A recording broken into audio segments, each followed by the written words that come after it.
दो तस्वीरें दिखा रहा हूं। एक ये बैनर लगा है जिसमें लिखा हुआ है बनारस ब्राह्मण का। एक देश के बड़े प्रोफेसर जो दिल्ली यूनिवर्सिटी में पढ़ाते हैं, जनरल कैटेगरी के हैं, ठाकुर समाज से, उन्होंने कहा है कि बनारस क्यों, पूरा हिंदुस्तान लिख दो। और ये दूसरी तस्वीर दिखा रही है, वो महिला हैं। इस महिला का नाम है मेघा अरोड़ा। ये भी ब्राह्मण समाज से हैं। ये इस बात का विरोध कर रही हैं कि एक मुस्लिम ने कैसे ब्राह्मण समाज के मोहल्ले में जमीन ले ली या घर ले लिया। नमस्कार, मैं शंभू कुमार सिंह और आप देख रहे हैं नेशनल दस्तक। जो जातिवादी है, मनुवादी है, वही सांप्रदायिक भी है। मुस्लिम समाज को समझना चाहिए कि वो सब हिंदुओं को दोषी न ठहराए और हर मामले को हिंदू मुस्लिम न कहे। मेघा अरोड़ा हिंदू ब्राह्मण है। इनके लिए जितना मुस्लिम खतरनाक है, दलित, पिछड़ा, आदिवासी, किसान भी इनके लिए खतरनाक है। मेघा अरोड़ा जैसे लोग SC, ST, OBC को नौकरियों में नहीं जाने देते हैं। वहाँ धर्म इनका खत्म हो जाता है। ये अभी हिंदू कह रही हैं, हिंदू हिंदू कहकर लोगों को एकजुट कर रही हैं कि हिंदुओं के मोहल्ले में मुसलमानों ने घर ले लिया। ये झूठ है। मेघा अरोड़ा जैसे लोग SC समाज को भी रोकते हैं, ST को भी रोकते हैं, मतलब आदिवासियों को भी रोकते हैं, दलित समाज को भी रोकते हैं, पिछड़ों को भी रोकते हैं। मेघा अरोड़ा जैसे लोग के बाप दादा इस देश में SC, ST, OBC, मैं आप जब SC, ST, OBC कहता हूं तो आप किसी भी धर्म के हो सकते हैं, उनके नौकरी के भी खिलाफ थे। आप SC हैं तो हिंदू भी हो सकते हैं, सिख भी हो सकते हैं। आप SC हैं तो ST हैं तो क्रिश्चियन भी हो सकते हैं, सिख भी हो सकते हैं, हिंदू भी हो सकते हैं, बुद्धिस्ट भी हो सकते हैं। धर्म आपका कोई भी हो, लेकिन मैं कह के दे रहा हूं कि ये मेघा अरोड़ा जैसे लोग हिंदू SC, ST, OBC के भी खिलाफ हैं। मेघा अरोड़ा के घर में जाके आप बात कर लीजिए। मेघा अरोड़ा के घर में कोई भी शादी ब्राह्मण समाज के अलावा किसी और दूसरी बिरादरी में नहीं होगी, तब इनको हिंदू याद नहीं आता है। लेकिन विडंबना ये है कि इस देश के मुसलमानों को भी नहीं समझ में आता है कि उनका असली जातिवादी मनुवादी जो लोग हैं, जो कल तक जातिवाद मनुवाद डंके की चोट पर करते थे, वही अब घोर सांप्रदायिक हैं। इस देश में जो जातिवादी मनुवादी हैं वही सांप्रदायिक के लाभार्थी भी हैं। ये बात इस देश के मुसलमानों को समझना पड़ेगा, और जब तक नहीं समझेंगे तब तक उनकी हालत नहीं बदलेगी। वो एक साथ हिंदू बोलते हैं तो 90% लोगों को अपना दुश्मन बना लेते हैं। वो SC, ST, OBC को भी दुश्मन बना लेते हैं, जबकि वो खुद OBC हैं। इस देश के मुसलमानों को जातिवादी और मनुवादियों की पहचान करनी पड़ेगी। ये जातिवादी मनुवादी वही हैं जो मुगल के समय में भी जातिवादी मनुवादी थे। सम्राट अशोक के समय में इन्होंने जातिवाद मनुवाद शुरू किया, मुगल के समय में जातिवाद मनुवाद फला, और अंग्रेजों के भी जातिवाद के समय भी ये जातिवाद मनुवाद कर रहे थे, इसलिए अंग्रेजों ने रोका। और जब संविधान लागू है तब ये जातिवादी मनुवादी आज भी जातिवाद मनुवाद कर रहे हैं और SC, ST, OBC को नौकरी नहीं करने दे रहे हैं। और अब ये चूंकि इनको सत्ता चाहिए, तब ये जातिवादी मनुवादी अब सांप्रदायिकता का खेल खेल रहे हैं और हिंदू कह रहे हैं। तो मुस्लिम समाज को अब सचेत होना चाहिए और जातिवादी मनुवादियों की सीधे सीधे पहचान। हर हिंदू जातिवादी नहीं है, हर हिंदू मनुवादी नहीं है, हर हिंदू सांप्रदायिक नहीं है। जो जातिवादी है, जो मनुवादी है, वही सांप्रदायिक है। हमसे ठप्पा मरवा लो 24 कैरेट का। और ये मेघा अरोड़ा जैसे लोग हैं। इसीलिए प्रियंका भारती लिखती हैं, अब हिंदू तो प्रियंका भारती भी हैं, लेकिन ये जातिवाद मनुवाद और इस सांप्रदायिकता का विरोध कर रही हैं। जैसे हिंदू तो अखिलेश यादव भी हैं, हिंदू तो तेजस्वी यादव भी हैं, हिंदू तो अभी मायावती जी भी हैं, उन्होंने धम्म की दीक्षा नहीं ली है। हिंदू तो कल्पना हेमंत सोरेन भी हैं। तब उनको ये जातिवादी मेघा अरोड़ा जैसे जातिवादी मनुवादी उनको वोट नहीं करते हैं। मैं इसीलिए कह रहा हूं, इस देश में हिंदू होना अलग बात है और जातिवादी मनुवादी होना अलग बात है। तो सोचिए, डॉक्टर इकरा ने घर खरीदा है हमारी सोसाइटी में। हम सनातनी हैं, गैर सांप्रदायिक व्यक्ति नहीं रहने देंगे। मेघा अरोड़ा, कल तक यही मेघा अरोड़ा जैसे लोग SC, ST, OBC के लोगों को घर नहीं लेने देती थी। ये अभी बोल रही है ना इकरा हसन, इकरा अगर कोई SC ST OBC का भी आदमी घर लेता तो ये मेघा अरोड़ा घर नहीं लेने देती। ये महिला घोर जातिवादी मनुवादी है और अपसांप्रदायिक है। ये महिला किसी दलित आदिवासी पिछड़े के साथ भेदभाव करने से पहले सोचेगी भी नहीं। सभी महिलाएं बराबर नहीं, इसीलिए महिला आरक्षण में कोटा विदिन कोटा होना चाहिए। इसीलिए प्रियंका भारती जैसे लोग ये सवाल उठाती हैं। और मैं फिर कह रहा हूं, जब तक मुस्लिम समाज ये बात नहीं समझेगा कि इस देश में हर हिंदू जातिवादी मनुवादी नहीं है, जो जातिवादी हैं मनुवादी हैं वही घोर सांप्रदायिक हैं और वही सांप्रदायिकता की फसल काट रहा है। और इस देश में हिंदू ही सांप्रदायिकता के खिलाफ लड़ रहा है, चाहे वो मायावती जी हो, चाहे अखिलेश यादव हो, चाहे तेजस्वी यादव हो, चाहे हेमंत सोरेन हो, चाहे स्टालिन हो। ये हिंदुओं का मोहल्ला यहाँ मुसलमान नहीं रह सकता। मुसलमानों के मोहल्ले, हमारे मोहल्ले में रहने से हमारी बहू बेटियां को खतरा है। मुस्लिम डॉक्टर दंपत्ति को हिंदू कॉलोनी में घुसने नहीं देंगे। ये बात कोई अनपढ़ जाहिल किस्म के लोग नहीं बोल रहे हैं, बल्कि पढ़े लिखे पॉश इलाके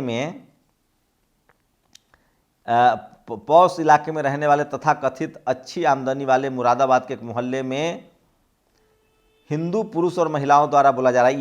यही अंसार इमरान जो है, ये इस जैसे बेवकूफ़ लोगों की वजह से ये हिंदू कह रहा है। अरे ये हिंदू होते तो ये नहीं करते। ये जातिवादी हैं, मनुवादी हैं। पहचानो अंसार इमरान जैसे बेवकूफ़ लोग। क्यों सारे हिंदुओं को बदनाम कर रहे हो? ये मुट्ठी भर जातिवादी मनुवादी लोग हैं जो जातिवादी हैं, मनुवादी और अपसांप्रदायिकता कर रहे हैं। मामला है यूपी के मुरादाबाद में कथित पॉश TDI सिटी में हिंदू डॉक्टर अशोक बजाज ने अपना मकान मुस्लिम दंपति डॉक्टर यूसुफ और डॉक्टर इकरा चौधरी को बेच दिया, जिस पर कॉलोनी की हिंदू महिलाओं ने मुस्लिम डॉक्टर को की गई रजिस्ट्री रद्द करने की मांग की है। अब जरा कुछ समय के लिए सोच कर देखिए, अगर इन लोगों को जगह मुसलमान होते, यह कहते कि मुसलमानों का मोहल्ला है, यहाँ पर कोई हिंदू घर नहीं ले सकता अथवा, तो सोचिए आज भी जो अशरफ मुसलमान है उनको पता ही नहीं चल रहा है कि जातिवादी कौन है और मनुवादी कौन है।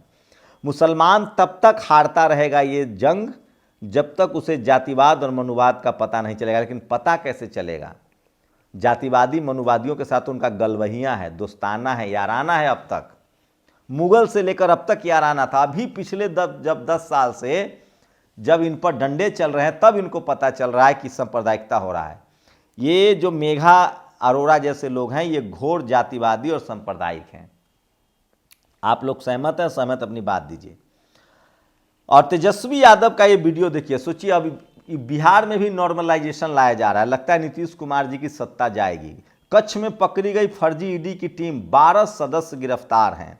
और ये देखिए, बनारस मतलब ब्राह्मण, जातिवाद का सीधे सीधे बैनर पोस्टर लगाया जा रहा है। अब ये इस देश के तमाम हिंदुओं को समझना है कि जातिवाद और मनुवाद से आपको लड़ना है या नहीं लड़ना है। सोमनाथ मंदिर के नीचे है 3 मंजिला इमारत। बौद्ध गुफाओं के भी साक्ष्य मिले, पुरातत्व विभाग का खुलासा। यहाँ भी सर्वे किया जाए। और सोचिए इस देश में जातिवाद मनुवाद कैसे काम करता है।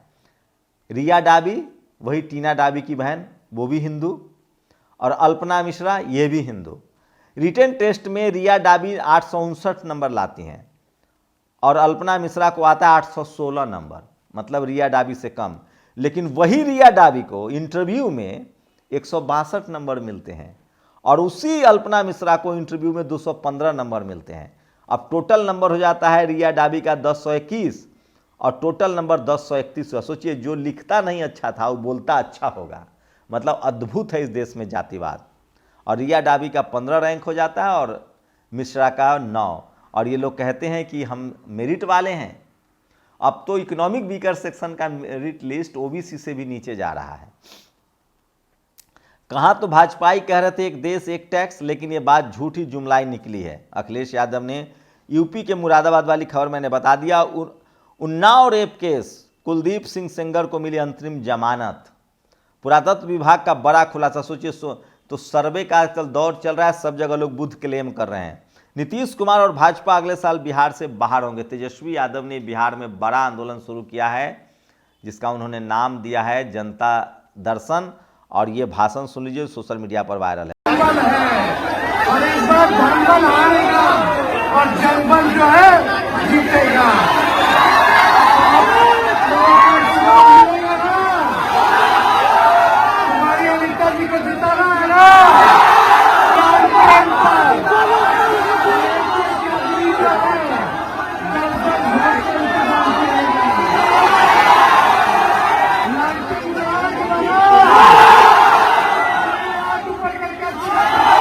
बनारस की जगह लिख दो हिंदुस्तान, कोई फर्क नहीं पड़ता। विजेंद्र चौहान दिल्ली यूनिवर्सिटी, अरे विजेंद्र जी भारत बोलिए। और गुजरात में 12 फर्जी ईडी, ये गुजरात मॉडल है। गुजरात में नकली टोल टैक्स, गुजरात में फर्जी ईडी, गुजरात के फर्जी आईएएस, अब यह है गुजरात के 12 अधिकारी।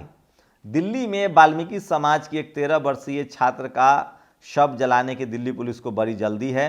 अखिलेश यादव ने योगी आदित्यनाथ को कहा है कि अपना डीएनए चेक करा लें। तो सोचिए मामला, अब धीरे धीरे Akhilesh Yadav SC ST OBC की मामला को समझने लगे हैं और जेडीयू से बड़ी बगावत की तैयारी है। भारत का संविधान सबको खाने पीने की आज़ादी देता है, होटल या सार्वजनिक स्तर पर बीफ बैन का हम समर्थन नहीं करते हैं। मुस्लिम वोट तो चाहिए। और पुरातत्व विभाग का बड़ा खुलासा, सोमनाथ मंदिर के नीचे दबी 3 मंजिला इमारत, बौद्ध गुफाओं के निशान भी मिले हैं।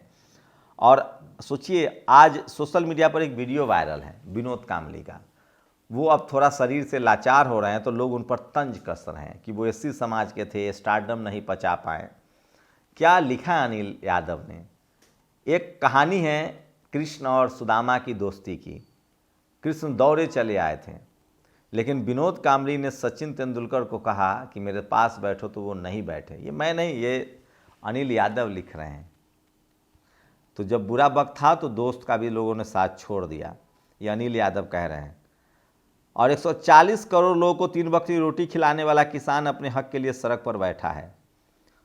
तो सोचिए ये बड़ी खबर है जो सोशल मीडिया पर वायरल है।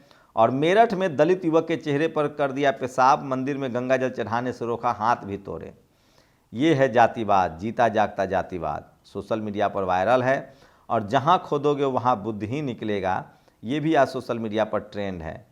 तो ये तमाम खबरें हैं। और यूपी में 46 करोड़ का पुल 46 दिन में बह गया, लेकिन वहाँ नीतीश कुमार तो मुख्यमंत्री है नहीं कि खबर चलेगी, भले आप बीजेपी के साथ गठबंधन में रहे। और पूरा साल दिखाता रहा रास्ता, उसी पुल पर 3 लोगों की मौत हुई है। तो सोचिए तमाम बड़ी खबरें हैं जो सोशल मीडिया पर वायरल है। और सोशल मीडिया ही सच्चा मीडिया है, सोशल मीडिया ही बहुजन मीडिया है। और मैं इसीलिए कह रहा हूं कि इन सब खबरों से सावधान रहिए। और संसद में अडानी को लेकर आज फिर से बगावत हुआ। और सोचिए साउथ कोरिया में, ये तस्वीर साउथ कोरिया की सोशल मीडिया पर वायरल है, जो छोटा सा आप दूसरे विंडो में देख रहे हैं। वहाँ जनता सड़कों पर है। तो डेमोक्रेसी में अगर आप सड़कों पर नहीं निकलेंगे तो आपका भला नहीं हो सकता है। और तमाम बड़ी खबरें हैं जो सोशल मीडिया पर वायरल है। और सोशल मीडिया ही सच्चा मीडिया है, सोशल मीडिया ही बहुजन मीडिया है। आप लोग अपनी प्रतिक्रिया जरूर दीजिए। शुक्रिया।